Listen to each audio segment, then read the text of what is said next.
Mesdames et messieurs, bonjour et merci de nous rejoindre pour suivre l'actualité sur Télé Djibouti. Au sommaire de l'actualité. Le président de la République, Ismaël Margulies, a reçu successivement aujourd'hui le ministre français de la Défense, Jean-Yves Le Drian, et celui des Affaires étrangères somalien.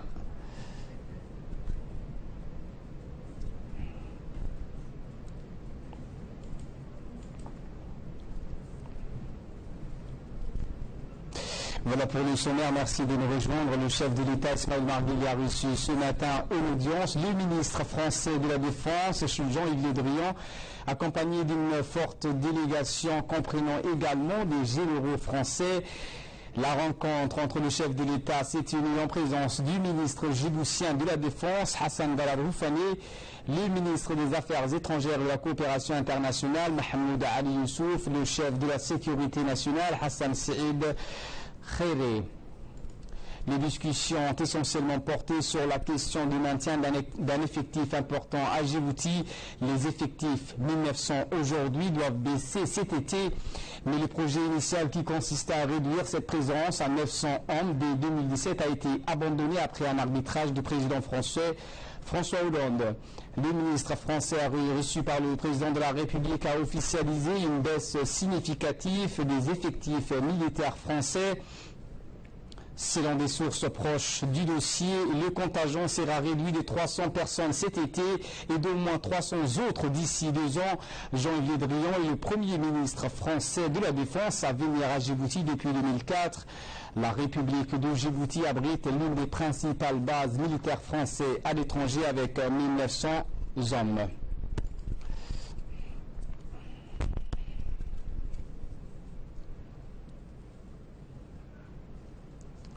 La rencontre entre le chef de l'État Ismaël Margulies et le ministre français de la Défense, Jean-Yves Le Drian, s'est achevée par une conférence de presse conjointe entre les deux ministres.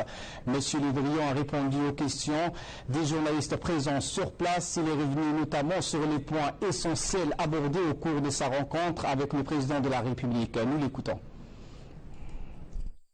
Nous avons d'abord, avec mon collègue, avec le président, évoqué effectivement l'avenir des forces françaises sur le territoire de Djibouti. Je vous l'ai évoqué il y a un instant, et nous avons aussi évoqué la situation en Somalie.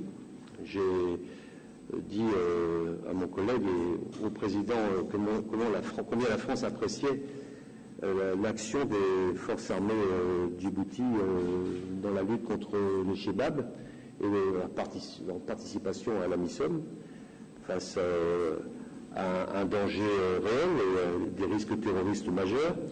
Et j'ai renouvelé notre volonté d'appuyer la formation des forces armées djiboutiennes pour ces opérations.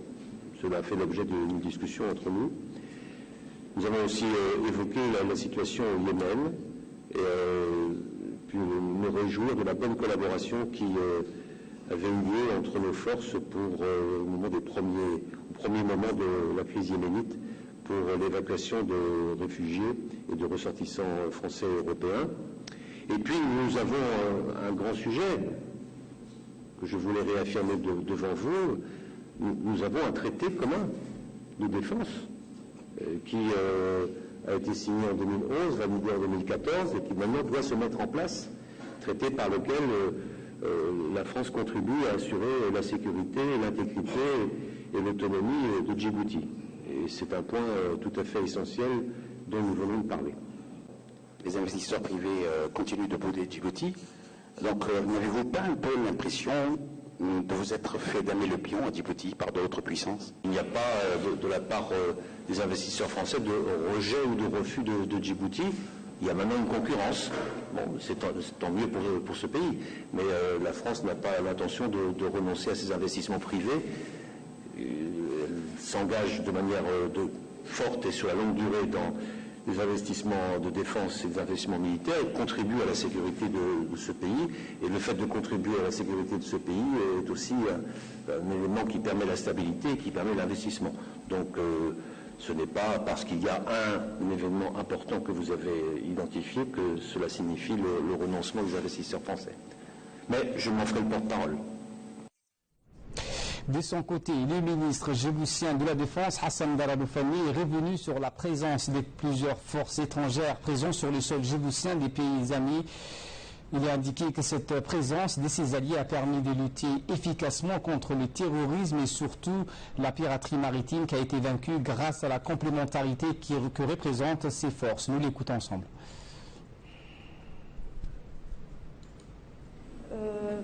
Plusieurs autres forces sont stationnées à Djibouti. Comment se passe cette cohabitation? En effet, il y a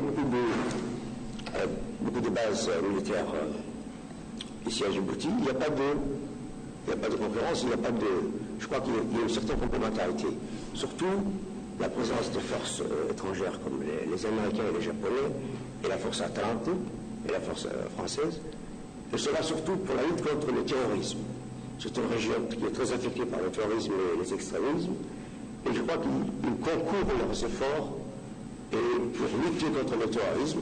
Et je crois que la lutte contre la piraterie maritime, qui est conduite conjointement par l'opération Atalante, les forces françaises, les forces américaines et les japonaises, a donné des résultats escomptés parce que la piraterie a pratiquement disparu au large de la Somalie. Je crois qu'il y a une certaine convergence, une certaine complémentarité. En ce qui concerne les forces françaises stationnées à Djibouti, c'est plus profond. Je crois qu'il y a c'est un partenaire traditionnel historique et donc il y a un traité. Il y a un traité de défense et de sécurité, donc c'est plus profond que les autres forces. C'est-à-dire qu'il y a aussi la défense de la sécurité de notre pays, et je crois que c'est plus profond. La présence de la force française est plus importante qu'en termes de traité. C'est surtout l'application du traité de défense qui donne raison à la présence des forces françaises. Le ballet diplomatique continue. Le chef de l'État a également reçu ce matin le ministre somalien des Affaires étrangères au palais présidentiel Abdussalam Hadliye Oumar en visite de travail à Djibouti. L'entretien a vu la présence du chef de la diplomatie djiboutienne, Mohamed Ali Youssouf, l'ambassadeur de Djibouti à Mogadiscio, Daïb Doubed, ainsi que le chargé d'affaires de l'ambassade de la République de Somalie à Djibouti, Abdurrahman Mohamed Hirabi.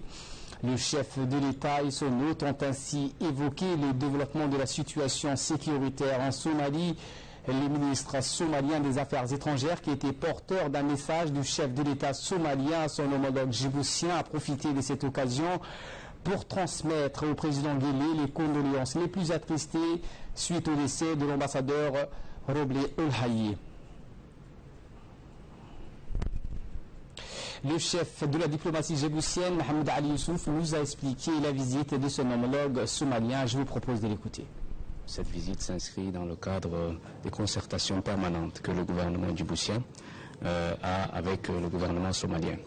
Le ministre était porteur d'un message de son président, donc au chef de l'État. Un certain nombre de sujets ont été abordés. Il est important de souligner et de mettre en exergue l'aspect coordination sécuritaire entre Djibouti et la Somalie. Aujourd'hui, les menaces auxquelles font face les Somaliens et les Djiboutiens sont des menaces diffuses, un ennemi invisible qui a changé de stratégie d'attaque. C'est un ennemi qui ne fait plus de distinction entre cibles militaires et cibles civiles. C'est un ennemi qui n'a pas de pitié. Pas plus tard qu'hier, un hôtel a été donc pris pour cible à Mogadiscio. Certaines personnes sont mortes, notamment un ressortissant chinois, et beaucoup de dégâts matériels. Je crois que les deux bataillons Hill qui sont en Somalie sont au devant et au front face à cette menace terrible.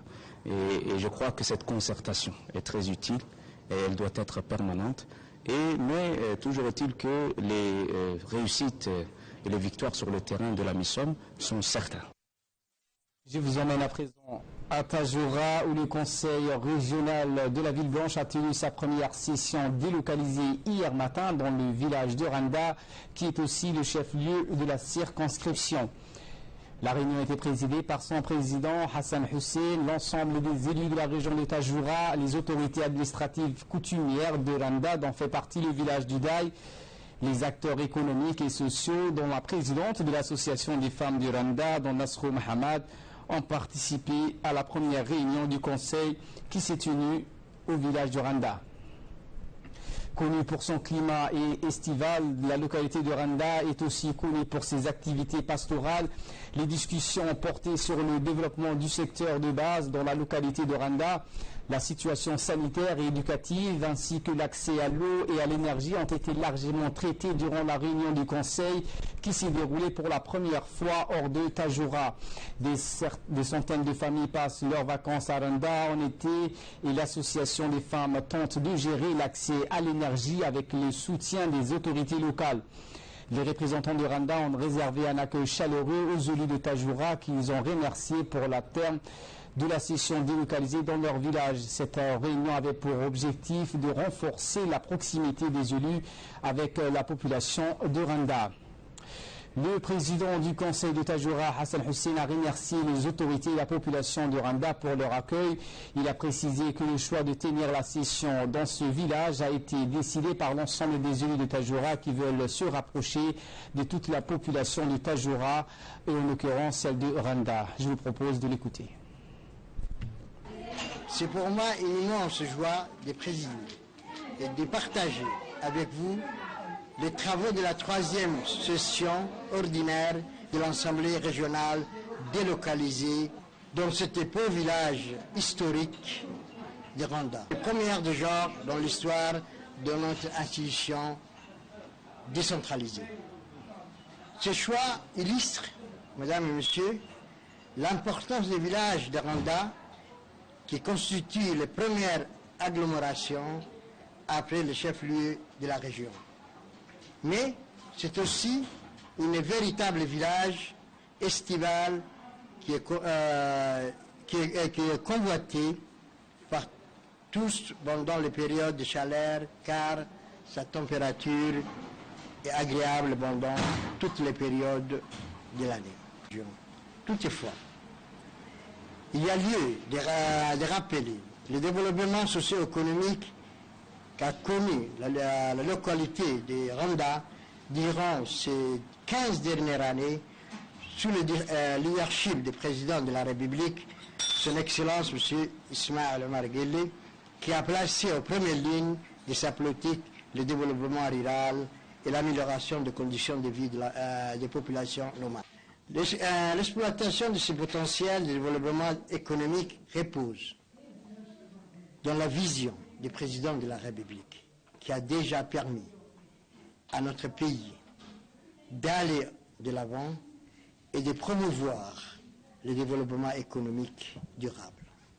C'est à ce titre que les élus locaux, issus de l'Union pour la majorité présidentielle, UMP, adhèrent unanimement à la politique clairvoyance du chef de l'État et demandent par conséquent de faire de même pour la prochaine quinquennale qui débutera en 2016.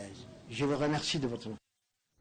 Restant toujours à la Ville-Blanche, les élus de Tajoura ont effectué une visite des 3 sites et des différents projets réalisés dans cette ville. La délégation présidée par son président Hassan Hussein et accompagnée par les sous-préfets Adam Mahamad et le chef du village de Randa et les autorités coutumières du secteur. La délégation a pu constater les 3 forages réalisés d'une capacité de 57 mètres cubes qui alimente la ville de Randa. Il a aussi constaté les travaux de construction de la nouvelle route Tajoura-Balhou que toute la population du Nord attendent. Les travaux de construction de cette route qui a débuté en 2011 avancent malgré la lourdeur du travaux et un léger retard sur le délai initial. La délégation du Conseil a été satisfaite de voir les premiers kilomètres de cette route qui commencent à être goudronnés au niveau de Boli. La population a pris bonne note de cette visite des sites et la tenue de la réunion du Conseil hors de son siège de Tajoura. Il a souhaité que les problèmes sociaux constatés et entendus par les membres du Conseil trouveront des solutions adéquates et rapides pour améliorer les conditions de vie de la population rurale du secteur de Randa.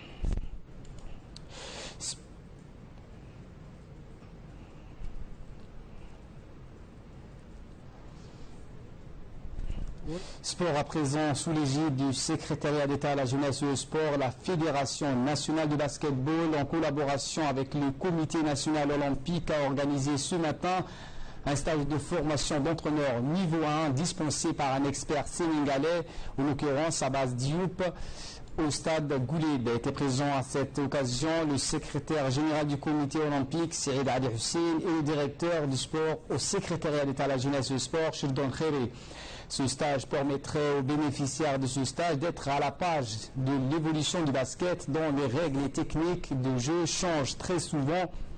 C'est dans ce sens que ce stage demeure important pour permettre aux techniciens de suivre ces changements et pour être compétitifs et tirer ainsi le basketball djiboutien vers le haut. Ce stage a pour objectif également d'avoir un personnel bien formé pour les compétitions régionales et nationales et pour élever le niveau du basket djiboutien.